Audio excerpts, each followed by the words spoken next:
Kopi Antik Inspire.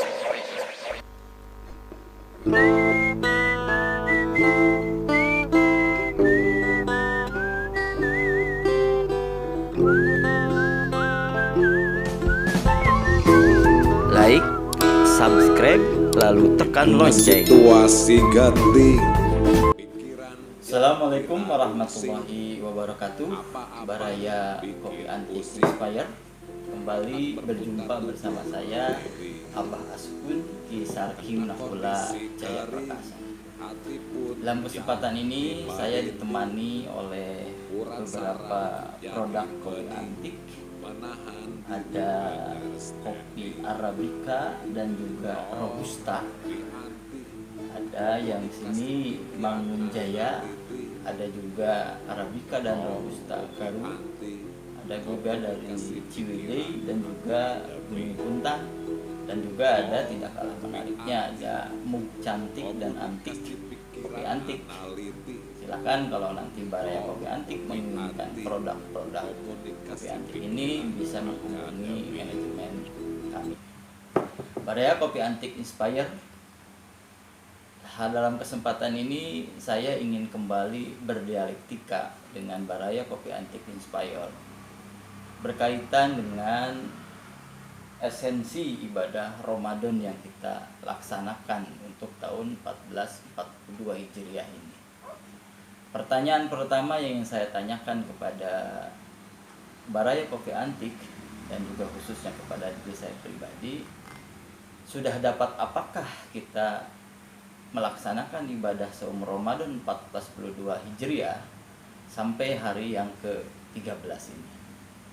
Pertanyaan ini penting karena hal ini menyangkut esensi dan hakikat dari ibadah saum Ramadan itu sendiri. Karena keberhasilan ibadah saum Ramadan sebagaimana yang disebutkan dalam hadis Rasulullah SAW, man soma Ramadana imanan wahtisaban gufirolahu ma taqaddama min danbihi wa ma ta'akhir. Salah satu predikat yang paling diinginkan oleh orang yang melaksanakan ibadah saum Ramadan itu adalah dia diampuni dosanya oleh Allah Subhanahu wa taala yang telah lalu, yang sekarang, dan bahkan yang akan datang. Yang simbolisasinya itu disimbolkan dengan satu Syawal yang disebut sebagai Idul Fitri, kembalinya kita kepada fitrah kesucian. Jadi keberhasilan kita dalam ibadah Ramadan tiada lain adalah ketika kita mencapai fitrah kesucian, kemudian kita memiliki salah satu karakter yang sangat identik dengan ibadah saum Ramadan, la'allakum tattaqun. Karakter atau nilai-nilai ketakwaan yang melekat kuat di dalam diri kita. Cuman berdasarkan hadis Rasulullah yang tadi, untuk bisa mencapai predikat, untuk bisa mencapai prestise dan prestasi yang tadi itu, la'allakum tattaqun, kembali pada fitrah kesucian, diampuni dosanya oleh Allah Subhanahu wa taala. Syaratnya kan dua. Yang pertama ada dasar iman. Yang kedua ada dasar ihtisab. Dasar iman ini tiada lain adalah nilai-nilai keyakinan kita berkaitan dengan konsepsi ibadah Ramadan ini. Allah Subhanahu wa taala tidak memiliki kepentingan dengan ibadah Ramadan ini. Justru Allah Subhanahu wa taala sengaja mengkonsepsi ibadah Ramadan. Tujuan intinya adalah untuk kepentingan nilai-nilai kemanfaatnya untuk kita sebagai seorang muslim. Makanya keyakinan yang seperti ini harus ada bahkan sebelum kita masuk pada bulan Ramadan, untuk memperkuat nilai-nilai akidah, nilai-nilai keyakinan bahwa ibadah Ramadan itu adalah semata-mata dikonsepsi oleh Allah Subhanahu wa taala untuk kepentingan diri kita. Yang kedua ada juga yang disebut dengan ihtisab. Nah, ihtisab ini penting. Kalau para ulama dulu, ihtisab ini sering menafsirkan atau memaknai ihtisab itu dengan ikhlas, berdasarkan keikhlasan. Cuman bagi saya, yang namanya ikhlas itu udah bagian dari nilai-nilai iman, nilai-nilai akidah. Ketika kita yakin ini ada perintah Allah Subhanahu wa taala, maka kemudian kita harus bisa melaksanakannya dengan nilai-nilai keikhlasan. Makanya ikhlas menjadi bagian dari nilai-nilai keimanan yang tadi. Makanya saya lebih memaknai ihtisab ini dengan nilai-nilai evaluatif. Ada evaluasi, ada hitung-hitungannya agar dari tahun ke tahun ibadah saum Ramadan kita itu memiliki peningkatan yang sangat luar biasa. Inilah kenapa saya mengawali pertanyaan tadi, sudah dapat apakah kita ibadah saum Ramadan sampai ke hari 13 ini? Ini tentu pertanyaan ini penting untuk kita jawab dalam rangka tadi. Apakah berhasil atau tidaknya kita melaksanakan ibadah saum Ramadan, tentu nanti pada akhirnya tergantung dari evaluasi yang kita laksanakan.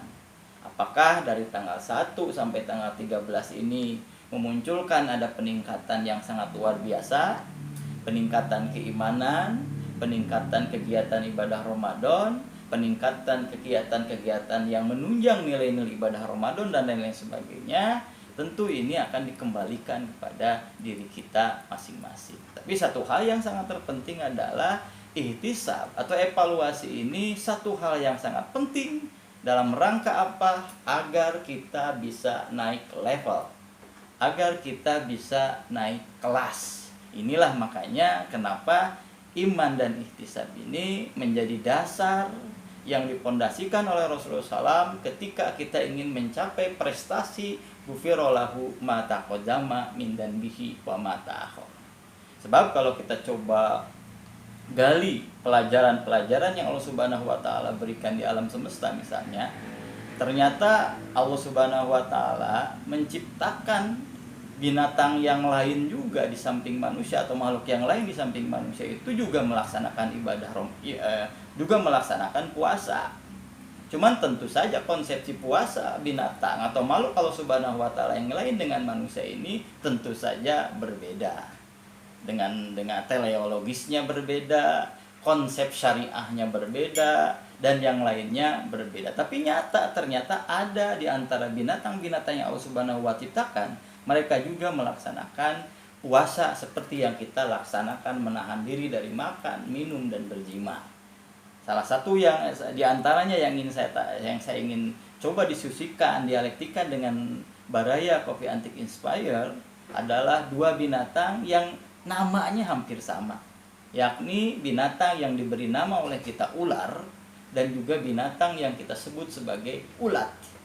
Dua-duanya memiliki semacam kemiripan dengan apa yang sering dilakukan oleh kita sebagai seorang muslim. Yang pertama kita lihat misalnya binatang yang namanya ular. Yang namanya ular dulu aja. Yang namanya ular itu kan siapa sih yang tidak takut dengan ular? Lilitannya, bisanya, gigitannya dan lain sebagainya. Ini sangat menakutkan bagi siapapun yang dekat dengan binatang yang disebut dengan ular ini. Sehingga kemudian wajar kalau ular ini sering disebut sebagai troublemaker, atau menjadi hal yang sangat menjijikan bagi lingkungannya dan lain-lain sebagainya.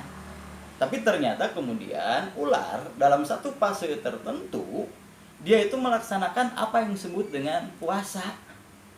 Dia makan banyak sampai yang namanya anak sapi pun dia bisa makan. Kemudian ternyata dia melakukan tidur panjang, tidak makan apa-apa lagi dan lain-lain sebagainya, sampai kemudian menurut para ahli sampai ada yang sampai 2 bulan, 3 bulan, 5 sampai 1 tahun dan seterusnya. Ternyata kemudian ulat itu kemudian melakukan apa yang disebut dengan ganti kulit. Nah, ketika sudah ganti kulit tapi ternyata tidak ada yang berubah dari binatang yang namanya ular.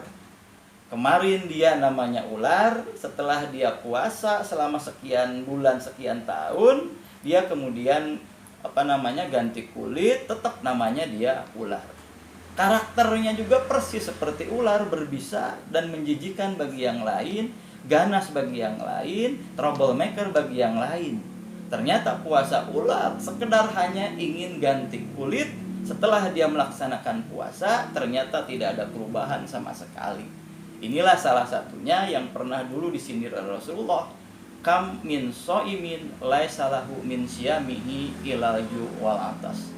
ada banyak di antara kita ketika tidak mau mengevaluasi ibadah saum Ramadannya, mereka tidak mendapatkan apa-apa dalam ibadah saum Ramadannya kecuali lapar dan dahaga.